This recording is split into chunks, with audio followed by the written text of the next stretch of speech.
Innal hamdalillah nahmaduhu wa nasta'inuhu wa nastaghfiruhu wa natubu ilayh wa na'udzu billahi min shururi anfusina wa min sayyiati a'malina may yahdihillahu fala mudilla lahu wa may yudlil fala hadiya lahu. Asyhadu an la ilaha illallah wahdahu la syarika lah wa asyhadu anna Muhammadan abduhu wa rasuluhu la nabiyya ba'dah. Ya ayyuhalladzina amanu taqullaha haqqa tuqatih wa la tamutunna illa wa antum muslimun. Fa inna asdaqal hadithi kitabullah wa khairal huda huda Muhammadin sallallahu alaihi wasallam wa syarrul umuri muhdatsatuha wa kullu muhdatsatin bid'ah wa kullu bid'atin dhalalah wa kullu dhalalatin finnar. Ma'asyiral muslimin, usikum wa nafsi bittaqillah faqad fazal muttaqun. Sungguhnya di saat-saat ini banyak sekali para pakar yang berbicara tentang solusi-solusi yang ditawarkan untuk menghadapi problematika kehidupan, dari problematika yang terkait dengan masalah keluarga, kemasyarakatan, hingga problematika yang terkait dengan kenegaraan. Solusi-solusi tersebut yang mereka tawarkan boleh saja untuk diterapkan dan diuji coba. Tetapi di sana ada solusi yang terbaik yang datang dari Allah Subhanahu wa taala, dari Zat yang berada di atas langit yang tujuh, yang bersemayam di atas arsy-Nya. Solusi yang Allah sebutkan dalam Al-Quran untuk segala problematika, yaitu bertakwa kepada Allah Subhanahu wa taala. Allah Subhanahu wa taala berfirman, "Wa may yattaqillaha yaj'al lahu makhraja." Barang siapa bertakwa kepada Allah, maka Allah akan berikan solusi kepadanya.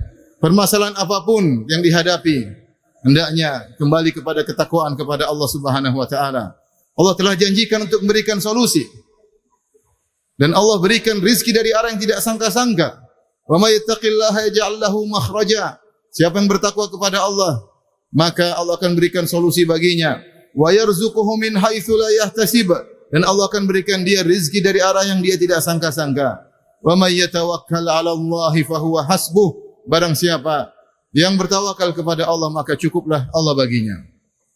Ayat ini turun terkait dengan permasalahan rumah tangga yang sangat pelik, yaitu permasalahan perceraian. Dan ayat ini adalah salah satu ayat dari surat At-Talaq, surat perceraian.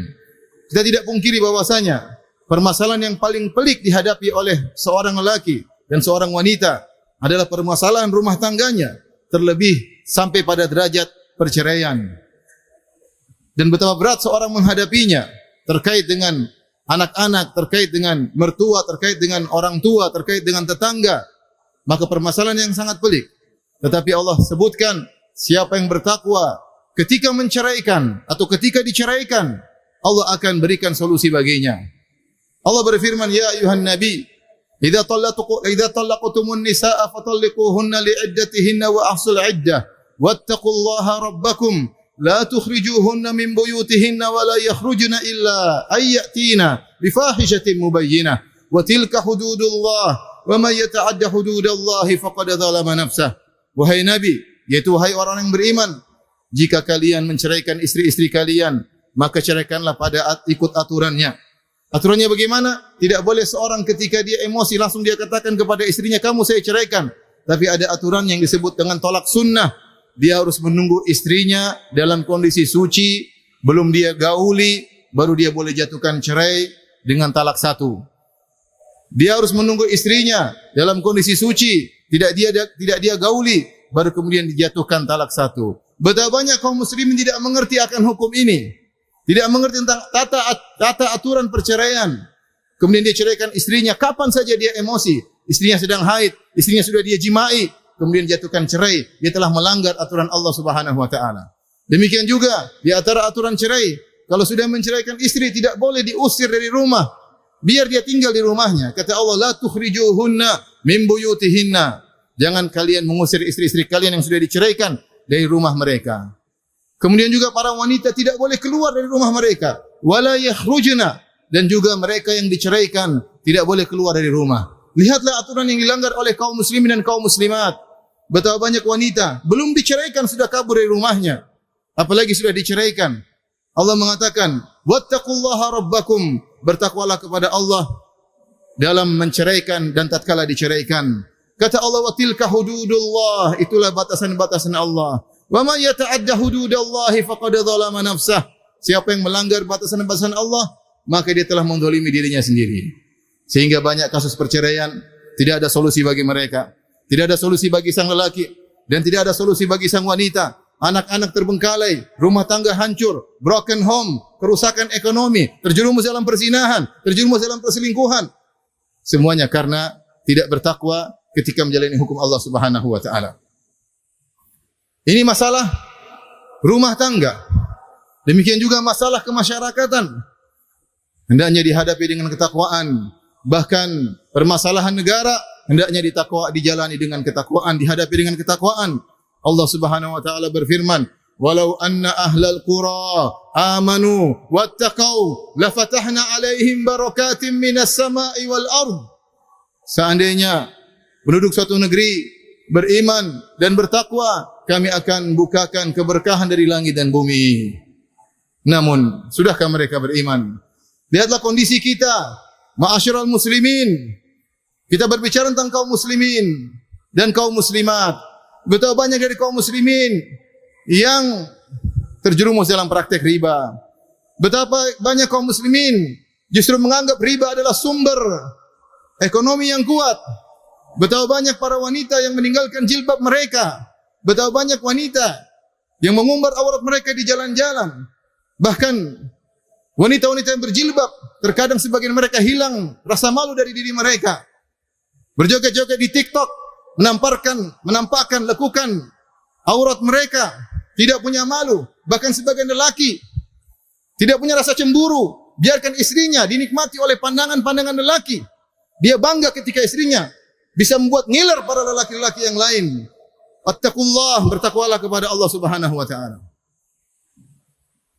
Kita berbicara tentang strata pemerintahan. Betapa banyak instansi yang berlaku rishwah, riba, berlaku korupsi. Terkadang seorang ingin menjalankan urusan pemerintahan, tidak bisa dia jalankan kecuali harus membayar, menyogok, dan suatu hal yang biasa. Bahkan jika ada pegawai yang jujur dan bertakwa kepada Allah, maka disingkirkan, dilengserkan, dimandulkan kreasinya. Kenapa? Karena dia jujur kepada Allah. Dia ingin mencari rezeki yang halal. Dia tidak ingin dirinya masuk neraka, tidak ingin anaknya masuk neraka. Tetapi dia terjebak dengan sistem yang ada. Allahul musta'an. Ma'asyiral muslimin, marilah kita masing-masing introspeksi diri. Kembalilah untuk bertakwa kepada Allah Subhanahu wa taala. Jauhilah dosa-dosa sejauh-jauhnya, baik dosa-dosa besar maupun dosa-dosa kecil. Tahukah Anda apa itu takwa? Takwa dalam bahasa Arab artinya adalah wiqayah, yaitu penghalang. Kata para ulama, anta ja'ala bainaka wa baina adzaballahi wiqayah, yaitu engkau menjadikan penghalang antara dirimu dengan neraka jahanam. Jaga dirimu jangan sampai terjerumus dalam neraka jahanam. Caranya bagaimana? Dengan meninggalkan seluruh kemaksiatan sebisa mungkin. Seorang penyair berkata, "Khallidz dzunuba saghiraha wa kabiraha dzaka tuqa wasna kamashin fawqa ardi syauqi yahdharu ma yara la tahqiranna saghiratan innal jibala minal hasa." Tinggalkanlah dosa-dosa yang besar maupun yang kecil. Jadilah engkau seperti orang yang berjalan di atas jalan yang penuh dengan duri. Dia berhati-hati, jangan sampai keinjak duri. Duri besar maupun duri yang kecil. Kemudian jangan remehkan dosa-dosa kecil. Ketahuilah bahwasanya gunung itu tersusun dari kerikil-kerikil yang kecil. Aqulu qouli hadza astaghfirullah li wa lakum wa li sa'iril muslimin min kulli dhanbin wa khati'ah fastaghfiruhu innahu huwal ghafurur rahim.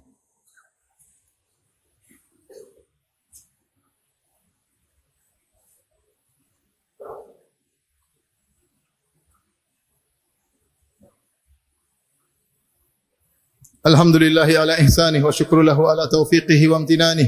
Asyhadu an la ilaha illallah wahdahu la syarika lahu ta'ziman li sya'nih. Wa asyhadu anna Muhammadan abduhu wa rasuluhu ad-da'i ila ridwanih. Allahumma salli alaihi wa ala alihi wa ashabihi wa ikhwanih. Ma'asyiral muslimin, sungguhnya siapa yang bertakwa kepada Allah Subhanahu wa taala, Allah akan beri rezeki kepadanya dari arah yang dia tidak sangka-sangka. Wa may yattaqillaha yaj'al lahu makhraja. Siapa yang bertakwa kepada Allah, Allah akan berikan solusi baginya. Wa yarzuquhu min haitsu la yahtasib, dan Allah akan berikan rezeki dari arah yang dia tidak sangka-sangka. Jika seorang diberi rizki oleh Allah Subhanahu wa taala dari arah yang dia tidak sangka-sangka, mudah-mudahan itu pertanda dia bertakwa kepada Allah Subhanahu wa taala. Dan sebaliknya jika seorang ternyata menghadapi permasalahan dan tidak ada solusi baginya, maka hendaknya dia curigai ketakwaannya. Karena Allah telah menjamin, "Wa may yattaqillaha yaj'al lahu makhraja." Barang siapa bertakwa kepada Allah, maka Allah akan berikan solusi baginya. Di antara dalil akan hal ini Allah Subhanahu wa taala berfirman, "Wa'mur ahlaka bis-salati wastabir 'alaiha la nas'aluka rizqan nahnu narzuquk wal 'aqibatu lit-taqwa." Perintahkanlah keluargamu yaitu anak istrimu untuk salat dan bersabarlah dalam salat.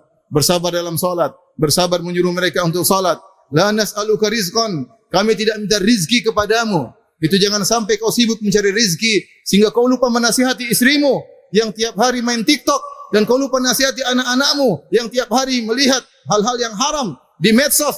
Kau tidak nasihati mereka untuk salat. La nas'aluka rizqan nahnu narzuquk, kami yang beri rizki kepada kalian. Kata Ibnu Katsir rahimahullahu taala, siapa yang bertakwa dengan salat maka Allah akan berikan rizki kepadanya.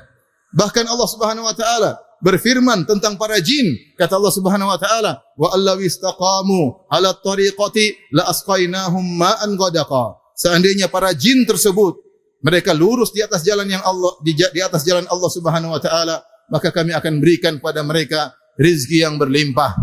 Bahkan ahlul kitab kalau mereka beriman, Allah akan beri rizki kepada mereka. Kata Allah Subhanahu wa taala, "Walau anna ahlal kitabi amanu wattaqau lakaffarna anhum sayyi'atihim wa la adkhalnahum jannatin na'im walau annahum aqamut tawrata wal injil wa ma unzila ilaihim la akalu min fawqihim wa min tahti arjulihim."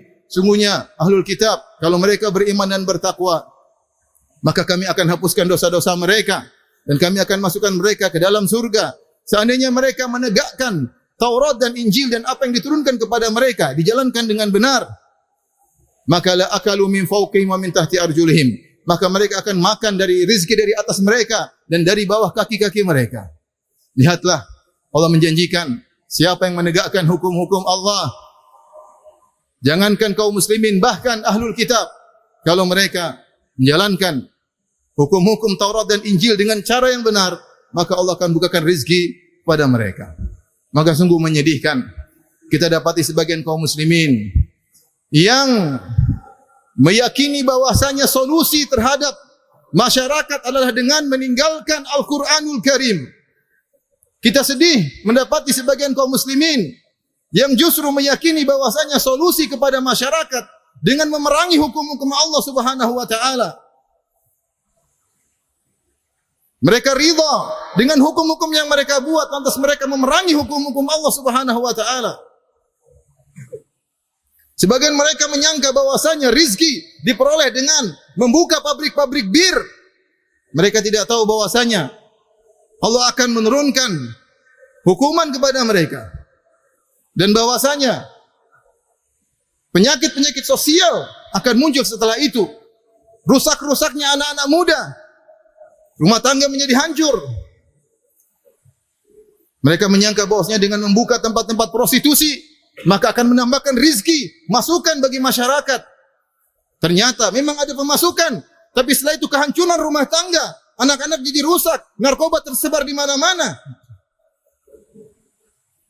Mereka mencari solusi bukan dengan ketakwaan, tapi mereka mencari solusi dengan maksiat kepada Allah Subhanahu wa taala, wal iyadzu billah. Wahai kaum muslimin, kembalilah kepada Allah Subhanahu wa taala. Solusi yang Anda cari dengan maksiat bukan solusi, malah akan membawa kebinasaan di dunia dan juga ketika sakaratul maut dan ketika dalam alam barzah. Bukan solusi yang Anda dapatkan, tapi kehancuran, siksaan yang akan Anda dapatkan. Semoga Allah Subhanahu wa taala memberi hidayah kepada kita semua. Semoga Allah Subhanahu wa taala menganugerahkan takwanya kepada kita. Innallaha malaikatahu yusholluna 'alan nabi ya ayyuhalladzina amanu shallu 'alaihi wa sallimu taslima. Allahumma shalli 'ala Muhammad wa 'ala ali Muhammad kama shallaita 'ala Ibrahim wa 'ala ali Ibrahim innaka Hamidum Majid wa barik 'ala Muhammad wa 'ala ali Muhammad kama barakta 'ala Ibrahim wa 'ala ali Ibrahim innaka Hamidum Majid. Allahumma ighfiril muslimina wal muslimat wal mu'minina wal mu'minat al ahya'i minhum wal amwat innaka sami'un qaribun mujibud da'wat wa yaqdiyal hajat. Allahumma ati nufusana taqwaha وزكها أنت خير من زكاها أنت ولي ومولاها. اللهم إنا نسألك الهدى والتقى والعفاف والغنى. اللهم إنا نسألك الهدى والتقى والعفاف والغنى. اللهم اجعلنا من المتقين. اللهم اجعلنا من المتقين. اللهم آمنا في أوطاننا. اللهم آمنا في أوطاننا وأصلح أئمتنا وولاة أمورنا. اللهم اجعل هذا البلد آمنا مطمئنا سخاء رخاء وسائر بلاد المسلمين. ربنا ظلمنا أنفسنا وإن لم تغفر لنا وترحمنا لنكونن من الخاسرين. ربنا آتنا في الدنيا حسنة وفي الآخرة حسنة وقنا عذاب النار وأقيموا الصلاة.